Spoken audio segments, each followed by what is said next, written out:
Hey everyone, welcome back to Advantage Math. Today, we've got a really cool math trick that's going to blow your mind. We're solving this. 2 to the power of 18 minus 1. Now hold on. Before you reach for your calculator, I promise there's an easier way. Here's the trick.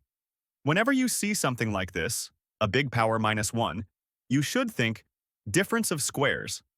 So let's rewrite it clearly. 2 to the power of 18 is actually 2 to the power of 9 squared. So, 2 to the power of 9 squared minus 1 squared. Remember our favorite shortcut. A squared minus b squared equals a minus b times a plus b.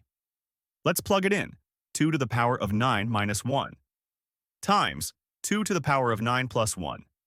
1 point. Now, what's 2 to the power of 9?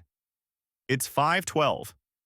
So we have 512 minus 1 times 512 plus 1. That's just 511 times 513. 262,143. And that's our answer.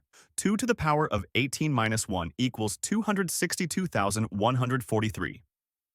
See? Quick, easy, no calculator needed. If you liked this math hack, smash that like button and hit subscribe for more awesome math tips. Keep practicing, stay curious, and I'll catch you in the next one.